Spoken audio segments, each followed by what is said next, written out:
Hey everyone, it's Alex with the PCRI, and today I have the honor of having a woman who I've looked up to my entire prostate cancer career. Her name is Jan Manarite. She's with an organization called Cancer ABC. She's actually the executive vice president. She's had a long history in prostate cancer. Her husband had prostate cancer. She was the caregiver, but actually she became the quarterback for all of his doctor's visits and really became this prostate cancer just huge vacuum of knowledge, and now she's taken her experience and given it to thousands of people all across the world. She does incredible work in the advocacy space, but also in patient empowerment, informed decision making, and so much more. It's an honor to have you, Jan. Welcome to the PCRI channel.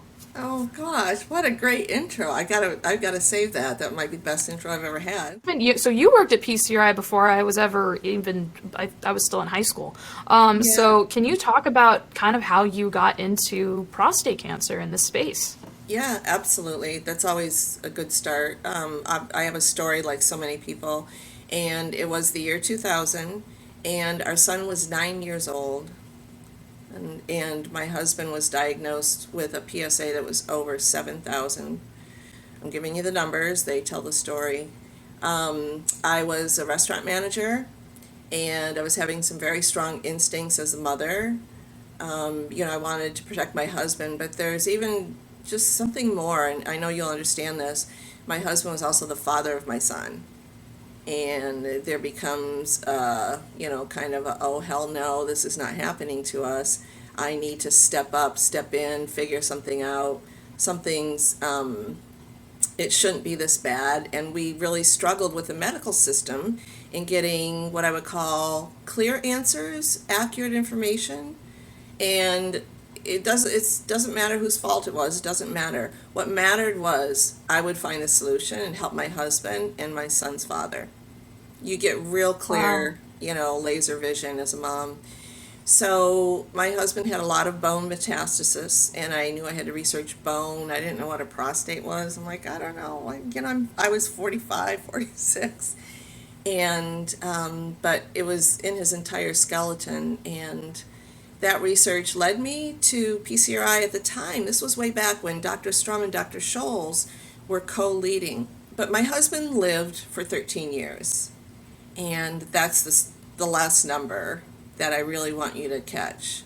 I knew I had very strong instincts of some basic things I needed to do. I knew I had to get his medical records. But here's the thing, after you get them, don't put them in a folder and stick them in a drawer. You need to read them. Here's the crossover into empowerment, or the path to shared decision making. Don't Google prostate cancer. Google the big words in your husband's medical records or in your medical records. Use Google as your dictionary, because what you find out immediately is those big words meant something that you understood in plain language. They just didn't use plain language.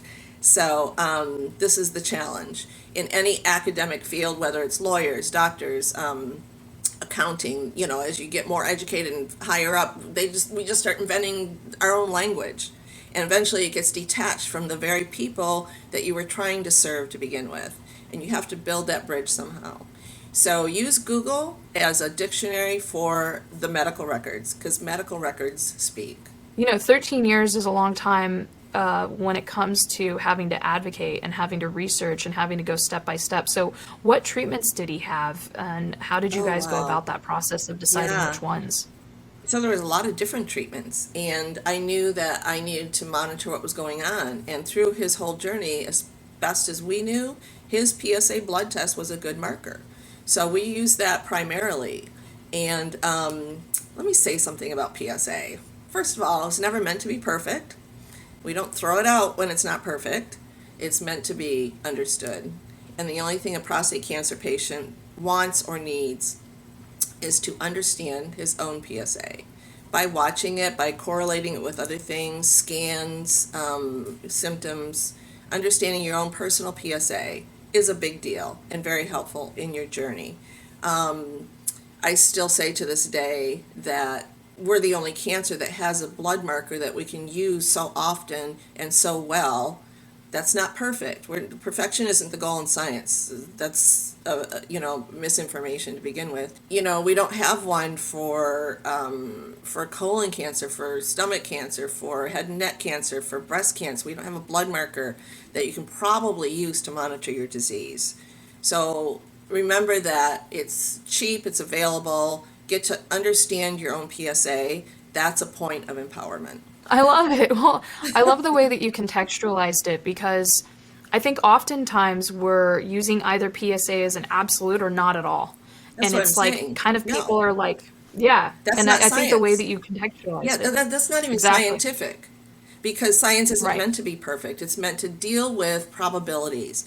The problem is that's hard for us as human beings because we're all busy, and then it's cancer, and then we've got emotions, and it really matters, and we want somebody to tell us exactly what we can do so we can go on about our lives.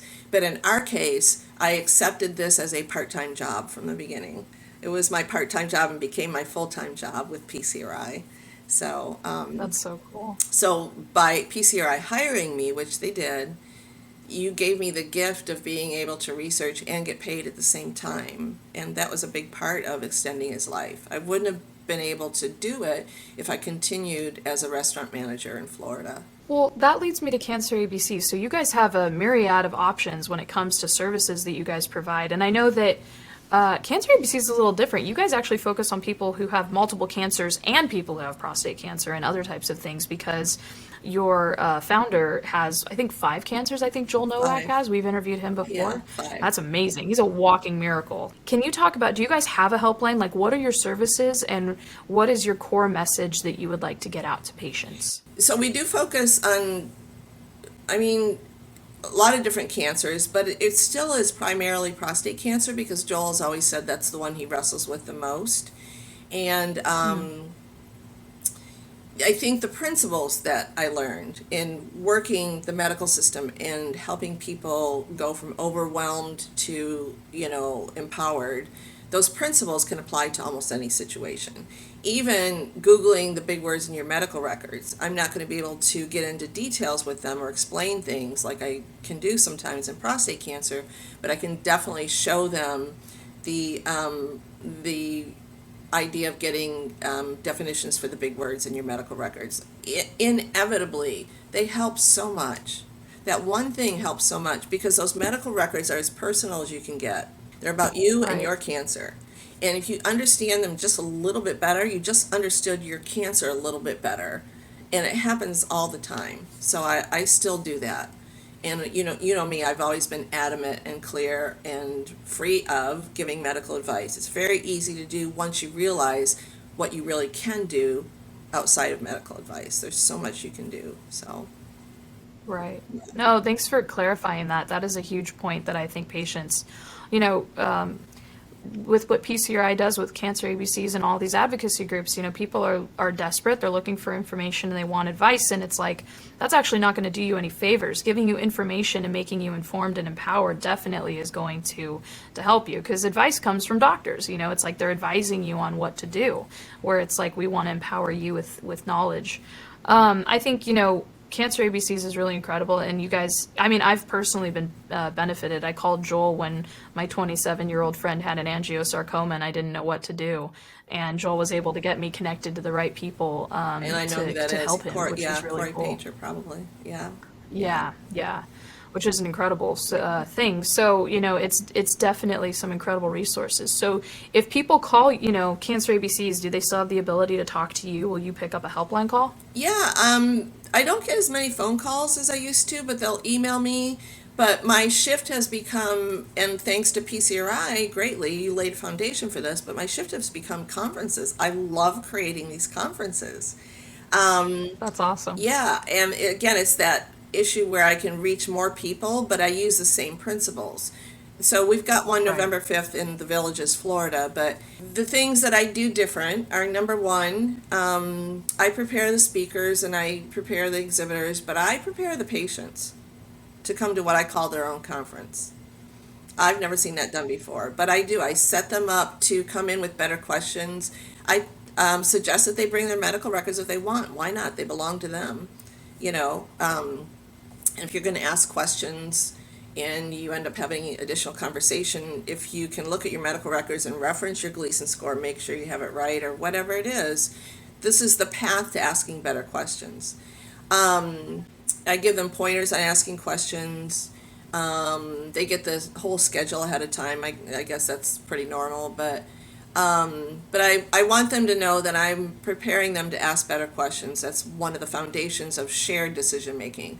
I know you used the phrase informed decision making before, but I really prefer shared decision making because everybody makes decision on information. So everybody's Right. making an informed decision. What they don't Right. know is that they share in the decision with the doctor. And the doctor Yeah, that shares makes in the sense. decision with them. That's the sharing. And once that Right. light bulb goes on, they often research a little bit more or a little bit further. And that's what you're trying to get them to understand. And then they ask better questions Right. because they're sharing. Like, you know what, the doctor's just not going to tell me what to do. And I don't use the phrase patient centric because patients don't use that phrase. So I don't use it. What are some of your biggest pet peeves when it comes to the prostate cancer space? Like, what do you wish patients knew from the very beginning? From the very beginning is probably going to be with their urologist. So they're going to form a bond with that urologist because they're going to go through a very personal process, an emotional process if they're told they have cancer. That bond becomes pretty Right. unbreakable sometimes, but they need to understand that all urologists, with some exceptions, are surgeons. Almost all urologists, or almost none of them, are board certified in internal medicine. I still remember the day Dr. Scholz said that when we were doing a training session. I almost fell off my chair. And I've been doing this for 10 years. I'm like, what do you mean? Because we assume all doctors are internal medicine doctors. This is general public speaking now. We have no idea. That now just changed my Right. perspective. Now I'm thinking my husband had cancer throughout his whole body. We definitely need some internal medicine expertise here.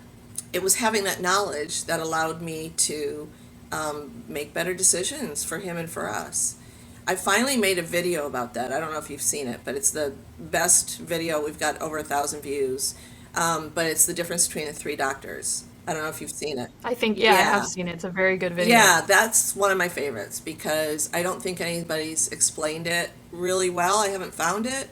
So I like to gravitate to places where there's an unmet need, where there's a hole. I like to fill the hole. You know, I don't want Right. to create things that are Right. already out there that's not necessary. So that's one thing I wish patients knew, that they're with a urologist who is trained and board certified as a surgeon. They probably not in internal medicine. They just need to have that knowledge. Having a nurse practitioner can be beneficial, or a physician's assistant, because they may be board certified in internal medicine, but patients deserve this information from the get-go. So, what is like, if you had to give like a 5 point, your big 5 points of what you wish every patient would do in a, doctor's visit and you're about to go in for that moment, what would you tell If them? it's a doctor's visit where you're going to be making a decision, that's your most important one. Some are follow-up and they're probably less likely to be critical. They might be routine, but you know when you're going in to make a decision. Number one, never go alone. I don't care if you bring your best friend. I don't care if you bring your brother. I don't care if you put somebody on FaceTime because they can't be there. Bring That's somebody a good with you. idea. Bring somebody with you I never because thought of it's that. that important. That's sort of a COVID revelation. Like, what do we do when we can't connect, when we're using FaceTime for everything else? Let's do that. Right. Um, so, Right. because you definitely need at least two people hearing what's going on because of emotions, because of different language, because of being overwhelmed, and then add that sometimes the doctor is rushed. And you're going, why is the doctor rushed? Because I had to wait for 45 minutes. Why is he rushed? Remember that it's usually the system. The system is flawed. That doesn't mean we can't make it work for you, the patient. That's the goal. I'm not in a place where I'm going to change the whole system, but I'm going to help you in the meantime because that's what you I deserve. love the way you put Yeah, that. I love the way yeah, you put thank that. you. Um, so you got learning to work the system and let's say manipulate it in the favor of the cancer patient, which is how it should work. The system should be serving the patient, not the patient serving the system. But that doesn't always happen. There's a way to turn that around. So bring somebody with you. Number two, have your medical records before you get in there so you can research and come up with some questions. Number three, don't be rushed into a treatment decision. You always say, I need to think about this. if it's critical, even if it's just a day, 2 days, whatever. Don't be rushed into it. Don't be rushed into hormone therapy shot that day if you don't know what it is. He's like, I'd like to, Right. I'd like that, Right. but let me just, doctor, I just need to think about it. Another tip is if you are prepared to ask good questions and you feel like you have quite a few of them, use the phrase shared decision making. Tell the doctor you'd like to do shared decision making. I have watched that turn an appointment around. The way I say it is That's the doctor awesome. puts the pencil down and then he looks at you. Because here's why. Now you're sharing the language, because shared decision making is easy to understand for anybody. We're sharing the decisions. But it's also a medical term. You can find it on PubMed. You can find it in the medical literature. It's been studied. It's been referenced for probably a decade. Use it. It's a tool. Use it. And come in with your questions written down. I also observed the difference between a man and a woman, how they handle this appointment. And it took me forever to figure this out. But I'm the woman, I'm going to protect my son, protect my husband. I'm going to be analytical. We just tend to do details. We just do. Yeah. Right. And, but my husband is going to come in and he's going to dress up, put on his nice shirt, and he's coming in to talk to, it's probably a male doctor. There's definitely exceptions, but they're going to they're going to talk about golf or fishing or something, and I'm going to sit there like, what are they doing? But they're having a typical man-to-man conversation that's different than how women do things. And they also sometimes tiptoe around each other a little bit to not, impinge on anybody's professionalism or even ego. And the more I began to understand that, it helped me to work the doctor's appointment better. Just understanding my husband and the man's perspective. There's even a couple times where I would lay out the questions that I wanted to ask, and there were a couple times where I would excuse myself and walk out of the room just so my husband could have that conversation with the doctor with me not there. Because it was one of those times that I knew he needed it, because I was so in charge of everything. There needed to be a break in that. Right. Yeah. Well, the last question I want to ask you about, oftentimes when we're in prostate cancer, a lot of people are calling helpline that are kind of in similar situations to your husband. Their PSA is really high, and they now have found metastatic activity. And your story with your husband is so powerful. I mean, living 13 years in that Exactly. metastatic space Thank is you. absolutely incredible. So what are tips just to have hope? I mean, because it's like, it can be so overwhelming. And I know that the biggest videos on our channel are stories of hope. Don't let anybody tell you that they know how long you're going to live, because they don't.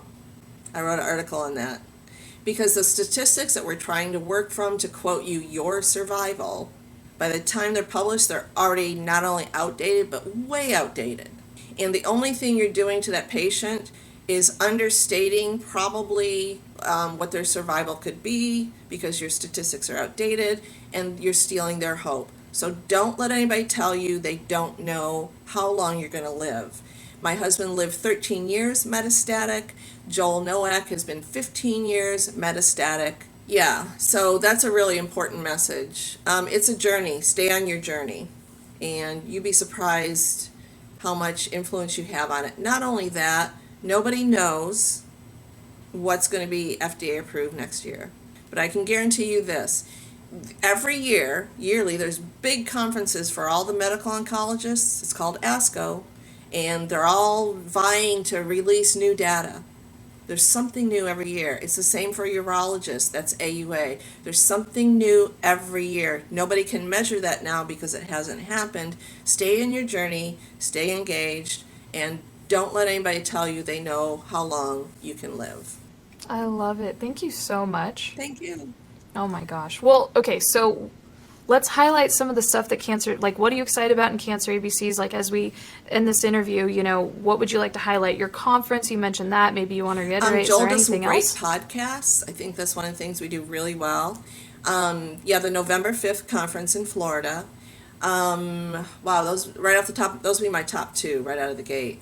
So, and feel free to contact us, jan@cancerabcs.org, and I'm happy to talk to people one-on-one. Same with joel@cancerabcs.org. And we can do the helpline thing and just help people. I love it. Thanks so much for watching. If you would like more information about prostate cancer and all sorts of education, you can visit our website, PCRI.org, and subscribe to our YouTube channel. We come out with new prostate cancer education videos every week.